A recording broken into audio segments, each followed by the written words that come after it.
হরে Krishna everyone, সবাই কেমন আছো? তো আজকে সুধামণিকে আনতে যাচ্ছি বর্ধমান।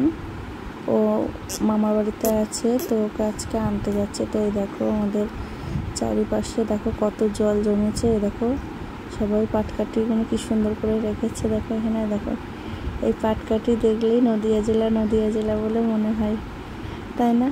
তো এই যে দেখো আমরা এখন যাচ্ছি সুধামণিকে আনতে। আর রাইফ এই ভোরে উঠেছিল, দিয়ে ঘুমিয়ে গেছে। ভোরে উঠেছিল তো ওই জন্য আর ঘুমিয়ে গেছে। তো এখন যাচ্ছি সুধামণিকে আনতে।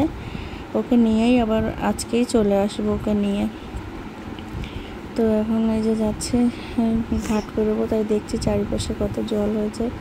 তাই দেখো মন্দিরটা দেখো কত সুন্দর দেখাচ্ছে। মেঘ করেছে আর মেঘও করেছে, আর মন্দিরটা দেখো কত সুন্দর লাগছে না?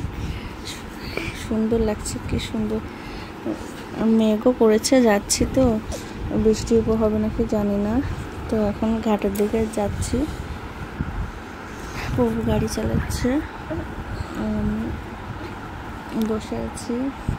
তো এখন যাবো ওকে আনতে। ওকে নিয়ে একটু প্রসাদ পাবো ওখানে, প্রসাদ পেয়ে ওকে নিয়ে একেবারে চলে আসবো আবার আজকে।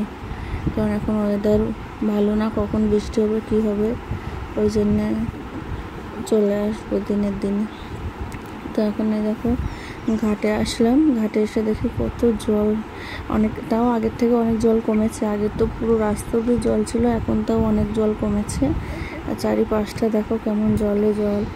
তো দেখো চারিদিকে, আর যেহেতু দুর্গা পুজোর সামনে, তো চারিদিকে কাশফুলও ফুটেছে, প্রচুর কাশফুল চারিদিকে, কাশফুল ফুটেছে। তো দেখো কত জল চারিদিকে।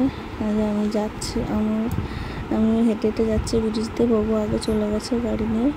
এখন এটা দিয়েই নৌকা পারাপার করা হচ্ছে, এই ঘাটটা দিয়ে। কারণ চারিদিকে তো সব জল উঠে ডুবে গেছিলো, তো সেই কারণে ঘাটগুলো বন্ধ আছে। এখন এইটা দিয়েই যাওয়া আসা হচ্ছে। তো আমরাও আসলাম, নৌকাটা ছেড়ে দিল। তো এখন এদিকে চারিদিকে দৃশ্যটা তোমাদেরকে সবাইকে দেখাচ্ছে। দেখো ওপারে কত কাশফুল ফুটেছে, দেখো প্রচুর কাশফুল, একদম প্রচুর কাশফুল ফুটেছে। আর জলও দেখো গঙ্গায়, প্রচুর জল গঙ্গায়। তো এদের রাই ঘুমিয়ে গেছে, আর কখন উঠবে জানি না। তো আস্তে আস্তে নৌকাটা ছেড়ে দিল, ওই জন্য তোমাদেরকে দেখাচ্ছি। দেখো কত জল জমেছে। তো ভিডিওটা এখানেই শেষ করছি। সবাই সুস্থ থেকো, তোমরা সবাই ভালো থেকো, সুস্থ থেকো। সবাইকে হরে কৃষ্ণ, হরি বল। সবাই ভালো থেকো, আর লাইক কমেন্ট শেয়ার করো অবশ্যই চ্যানেলটিকে।